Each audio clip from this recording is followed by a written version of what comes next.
Welcome back to the channel. All right, I went out, I got Dazzler early. I had the Mutant Awakening gem. I used it. I told you I'm putting all the 6 stones in. Well, I know a lot of you are getting your Dazzlers now too. I think I have like 9 fights here. A lot of it's gonna be at content. We do have a couple battlegrounds, don't you worry. We got you covered. We're gonna look at them, like, I wanna show you so much of what she can do. Yes, this is like that initial wow video, right? I've taken them to rank 3. Initially, wow. I mean, there's really no other way to put it than they're amazing. What we're showing off here, and again, this is Act 9, is one, this is going to be, I can't think of the name of the node, right? This is the one where like you only do damage from your specials. Well, she does massive specials anyway. But there's a reason why I'm showing you this. And I'm showing you this because it is insanely unique in the game, but also, I think she's the only one in her class. She has Nullify Immune. This node has Power Snack on it. And so in a class with big specials, right, you can see a lot of reasons why you would want to take her or a mutant into this class with, I can't think of what the name of the node is, it's just on the screen, but you guys know what I'm talking about. To have someone who is actually Nullify Immune means we don't have to deal with the Power Snack and Tippy here and Squirrel Girl getting their power. And it's also going to give us an excuse to kind of like, or a reason to talk about her, what she does. For those of you who are like, dude, I can't awaken her and taking her Sig 180 like you can, that's fine. A lot of these initial fights doesn't even come into play. Doesn't even come into play. I'll tell you though, and call it out, it's gonna be a lot of the Battlegrounds fights where that's gonna be coming into play significantly. But we've gotten from our SB1 straight into our SB2. To be honest, I'm not even sure we had to do it, but that is your traditional loop. I'm also gonna show you her SB3 loop a little bit here later in the fight, and then I'm gonna in the video, and then I'm gonna very specifically take some fights, kind of like force her in as it's one of the ways I've started testing champions loops, what I call flow, right? Like how much can a node or a defender and AI really interrupt what they are trying to do? Does it mess up the whole thing? And I think you're gonna see, again, initial wow, obviously she passes us with flying colors. The next fight on this lane was against Morbius. I always have a little bit of trouble with Morbius and his dash attack, I can't think what it's called. Dazzler on the other side has the Dazzling Dash, right? That's what that pink roller skate is in the upper left-hand corner, and I'll work in a lot of like how to play her and things like that as we continue on this fight. But I want to show you, like, this is a fight, this is a champion, right? Because of Morb going unblockable on that glide. Well, we're moving back, we're dexting. We would be getting that precision buff, and if you think about it, every single time we would be getting those, we'd be triggering the node, of course, once it goes on cooldown. Not worried at all about pushing him to his SB3 because she does more than enough damage. And when you see these other fights, you'll realize, like, yeah, the node is helping there, but damage is not something this gal lacks at all. at all. 37 seconds to get through that. So let's go ahead and move through this. So this is the heavy better protection. There's a bunch of stuff there, heavy bias, all that stuff. Again, this is Act 9. The reason this is important, and I had actually a fight earlier on the lane that I was like, oh, it was a pretty cool fight. And I decided to show you this one instead because, again, I want to point out all the things that make her really unique and show you, like, when these sorts of things come up, she can take them. She's great for them. Notice she's not applying any debuffs. None of this, right? Her SP1, which we're going to get right here, is going to pass an energy vulnerability passive. It's a passive. Now, if we can throw our special 2 while that passive is still up, the special 2 is also going to go unblockable. I think for most fights, you really do want that up, that passive from the SP1, because it plays in really well with the SP2. Dazzler is not suffering from a cowardice after activation. She gets a resonance, a fury, and a prowess. Again, Power Snack, remember, not just the precision from Dex, all of those are actually buffed. You'll see, well, if we go back to our special 2, I think we will to finish off the fight here.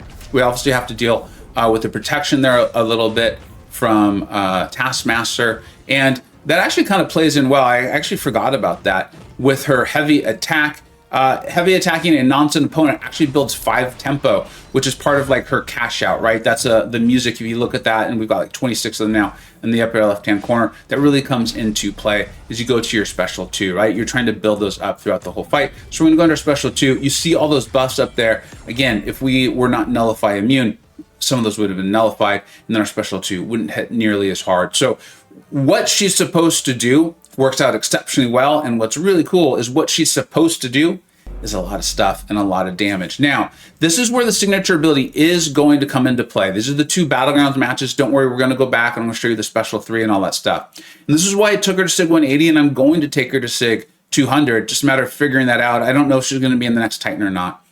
There's 2 bullet points to her signature ability. During her hits, Dazzler takes no physical damage and instead reflects up to 200% of it back at the opponent. Now, this is limited to only physical, but still, that's a big deal. And then 2, performing a dazzling dash grants a pursuit passive for up to 10 seconds, paused until the end of the dash, okay? And you're doing those dazzling dashes. That's an important part of building up her tempo and what she's supposed to be doing. So, as you can see, Atuma's obviously this is why you're putting in the stick zones, or like one of the big reasons. And watch this. Every single time he would be doing damage to us, you see the reflect on the right-hand side of the screen. That just feels good. That just feels fun. And this is what I talked about in my other Dazzler videos so far, is the signature abilities open up a whole other sort of fight. Like, this is a great champion to put a signature stones into and to use awakening gems, because it's opening up whole other fights that she otherwise would not be able to take. Not only are we not taking that physical thorns damage back from Attuma, right? But we are like reflecting it onto him, and we're reflecting 200%. So it's taking what would be a massive negative and turning it into a even more massive positive. Thanks, shout out to Heinz. I remember Heinz and I didn't mean to have a Battlegrounds match, but we did. And I was like, I'm pretty sure he's setting me up for this. He knew I was enjoying playing Dazzler and I'd be making videos, and he places Attuma so I could get a fight in there with Dazzler. So thank you very much, Heinz. A big shout out to Heinz for that one. And then this is the other Battlegrounds match I wanted to take is, and Titania can end up being not a difficult defender. What it is she can go really tanky. She obviously goes unblockable, unstoppable, right? All of these things. And her health pool is not small. So she's often a champion that in the final round of a Battlegrounds match, you can use and place as a defender, knowing it's going to take time. It's less about your opponent like just not being able to finish the fight. It's more, this is going to take time, and if they start to press, one, they might make some mistakes. So you place her there, but also it's going to take time, right? And so you feel like you're going to be able to go quicker in that last round. I'm pretty sure that's exactly what happened here. And this is just a fight that I actually got to get in with my Dazzler. She got banned a lot in this season for pretty obvious reasons there. We've thrown our SP1. You can see we've got a lot of our tempo, though. I think we're going to try to get up to 80. Yeah, am I? Okay, good, I did. I got up to 80 before I threw the special 2. Looks like it completely was unnecessary. And you can see Battlegrounds, a lot of your war fights, that loop is just going to totally annihilate things, right? And so it worked out really well for me in that one, where we were able to win that. And so that was really, really cool. Now let's get back to the questing content. And I talked to you about her signature ability, right? And there was 2 parts. The first one was that damage back mechanic, and I really wanted that. But this was the other one. And yes, you can use this against Bullseye. And I want to point this out. So when we get our dazzling dash attacks, and you can see I'm trying to get wake up intercepts. You also get more of your tempo if you can get those wake up intercepts. That's why I'm starting fights with a parry heavy and then trying to hit the defender before they can like defend themselves, because you get 5 tempo for that, right? And then every 10 tempo, you get your dazzling dash, which is this pink one. So watch, we're gonna get this. We are able to go in for the nice passive stun. If you hit them in the block, you get a passive stun, the falter's up, you can heavy, all right? But then you see in the upper left-hand corner, we've got that pursuit passive. Now, that pursuit passive is just like Prowler, and I've talked to you a lot about why I love it about Prowler, but here's why I love it in general, because obviously our girl Dazzler here's got it. Watch, it's going to activate as soon as we dash, which is key, right? Because they could evade if it didn't. But it activates as soon as we dash, so they can't evade. They get the passive falter and the passive stun if we hit into their block. And then the pursuit is the opponent just can't evade. It's not a percentage, right? If you saw this node, I think it said like true accuracy and all these things reduce a potency or whatever by 100%. So they're not going to work. This is being asked for. This is a new thing in the game that nodes and probably defenders at some point are going to be asking for. And additionally, this isn't like slow, because I know it'd be like, well, what about slow or whatever? Slow only works with class advantage, or I'm sorry, it does not work with, there's not class advantage. And that's why when I saw this, I was like, I need to show this to them. I also know that some of you are like, yeah, that's cool, dude, but look how long this fight's taking. Well, this is the SP3 loop, okay? Because right now I understand, it looks like it's taking a really long time. This is class disadvantage. I'm trying very hard to show you the pursuit passive and why it is so awesome. And remember, at 6200, it sits up for 10 seconds. The SP3 loop. Yeah, it seems like it's going slow until all of a sudden it's not, right? And the reason that is on the special 3, Dazzler kicks things into high tempo for 40 seconds, allowing her to build up to 150 of the tempo, doubling all tempo gains. That's why we were able to get through that so fast. I still went to the SB1 to get the energy vulnerability. And then if you get a perfect result from the mini games, this goes up to 60 seconds. And then if you lose that, you don't lose your tempo gain. You stay at the 150 until you use it, right? So you get to 52. So it sounds like it's a really short period of time, but honestly, you're A-okay. And then now we're moving on to this old man Logan. I'm going to show you the SB3 loop again. Now, in my initial video on her, I think it was the new champion video, I showed that we took out about 1.1, it was almost 1.2 million health with just a single SP3 loop, okay? So, you know, this old man Logan, I think had almost 800,000, about 700 and something. He's gonna be getting protection stacks, but I think I'm gonna be using her heavy. She has a really nice heavy reach. It's not shield or shot throw, but it's good. And so we're gonna use the heavy to get the protection stacks up, but I'm basically just giving myself time to show you this, talk about it.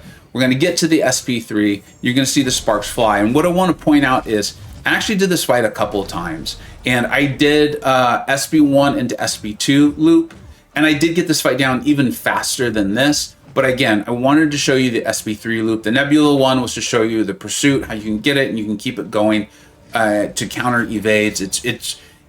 One of the things I love about it is that you're not having to do special things that you're not otherwise already doing for her loop, right? Her loop is you are wanting to land those heavies when you can, right? That's why I inspect into the physical resistance, right? For my 7-star stat focus. That's why they called it out. The designer called it out in the spotlight, right? Is because there are times where you're trying to bait heavies, and then you're also getting intercepts, you're getting your wake up intercepts, you are landing your dazzling dashes. And so as a result of just playing her, you get this pursuit passive. And if you play her well, you keep the pursuit passive up, as you're seeing, right? We went to the SB3, which is going to raise our limit on the tempos there. You can see it's turned pink. I've never actually noticed that while playing. And we're gonna go into our SB2. He's even got a protection passive. I think it's only 5 or 10% on this particular node. And he's just absolutely decimated. Absolutely decimated. And that was like a perfect example of you just play her and you're rewarded. You just play her and you're rewarded. Now, what I also want to show you is this. I often talk about flow, right? And sometimes I'll tell you like, hey, I see the heights of this champion and whatever. And later today, a video is going to come out where I'm going to talk to you a lot about this. And it's going to be hard because other people are going to, they love her. They love her. She's really good. But this video is not about that champion.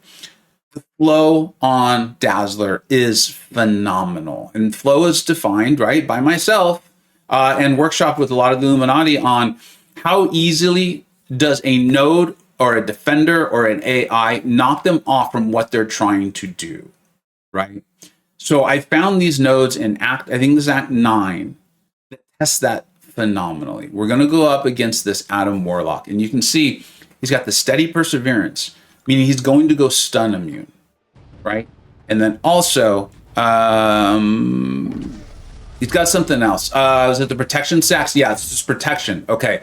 So Dazzler is a champion that wants to be throwing these massive damage SB2s. You're setting that up. So anything that's going to make it, and this protection was beefy. This was like a 70% or an 80% protection, if I remember correctly. So I needed to set up my SB2 when it's down. Adding on to things is it only goes down when you throw a special. Watch, well, we already did. And so what I'm doing is I'm going to loop and do her loop until I can get to the special 2. Additionally, because he's stun immune, you can see that there, I can't use the passive stun off the dazzling dash. So this is actually taking away one of the things that helps her be great. You can see, I could see that the protection passive was about to come back. So I threw my SB1 again. I'm not going to be able to build more tempo, right? You're capped at 100 unless you go to the SB3. But by just doing that, I was able to get myself very close to the special 2, get the protection passive down, use my striker, go into this SB2, and Adam couldn't even get his pot up. He couldn't even get his Wilby. He couldn't go back into the womb. Dazzler just handled it. For me, she has nothing that handles any of those asks of the node, aside from her just having a great loop that if you play her well, she can handle it for you. These disruptions that a defender or an AI or a node throw at us, she's okay. She's okay. Now, I wanted to further test it, and this was a Captain America Infinity War, and this is going to have evade and unstoppable. The evade chance is low, but it's per Cleanse, or prefer Scourge, I'm sorry. Now, he's also going to go Unstoppable. She doesn't have Grit, she doesn't have Slow, or anything like that. So I just have to deal with it, right? And this is how it is. Like, this is a great test because Kabam just throw these at us, and they should. It's what makes the game fun and challenging, right? So here we go. We're gonna heavy and look for our wake up intercept. He backs up, so I don't get it. I was probably a little bit slow. That's fine. I'm gonna go for it again. This time we get it. And so we got the extra 5 tempo, helping build our tempo faster, helping get our dazzling dash attacks more quickly, right? Because when you get 10, you get that. He blocked, so I use that as an opportunity to get the passive stun. And now I have to be really mindful of the Unstoppable and also still trying to get my Pursuit passive up. You can see why I want it at that SIG 200. I want it for as long as I possibly can. Now, right there, I probably should have backed up so I could get the dazzling dash like I just did there. So that was good. I saw the mistake I had made and I rectified it. He went Unstoppable again. So these are just him throwing, not him, Cap, but the node themselves, throwing wrenches into my game plan. I don't need to worry about the cleanse that he's getting very much because, again, remember, all of her stuff is passive. Remember, the stun is passive, the falter is passive, the energy vulnerability is passive. And so we set up this nice SP2, and we've got over 50% of his health done, even though we have had to work through the Unstoppable and the stun, stun immunity. Sorry. I just am really enjoying this. I really love this champion, and I wanted to go through and test her as much as possible and stress her loop, because to me, she has a phenomenal loop. She is so outrageously well made that if you play her well, you can take fights that clearly she's not designed to take. Like, if I remember correctly, I was like, no, this node is clearly meant to have a slow champion, right? You're supposed to be slowing down the evade and the Unstoppable, so you can just worry about the cleanse passive. And Dazzler's like, I got you, bro. I got you. So that is literally why I told you from day one. And, I was able to test her in CCP, and I read through the kit and all that stuff, and I was like, she's a difference maker. In my opinion, she is a top 3 mutant champion. Yes, I really think so. You could put like Professor X, maybe. That's arguments as you get to like in that top 5. Weapon X, depends on what game modes you enjoy. But she's obviously awesome in Battlegrounds. I think she's going to be phenomenal in War. And if you look at this, she's great in questing too. And as I showed in other videos, 1.2, 1.1 for sure, million health in just a single SB3 loop. She's bonkers, y'all. Let me know what you think. Let me know if you've got a Dazzler, if you're going to wait for her to come into the Titan, and if you do have her and you have an Awakening Gem, are you going to use it on her? You know what I did. Thank you so much for watching. Take care.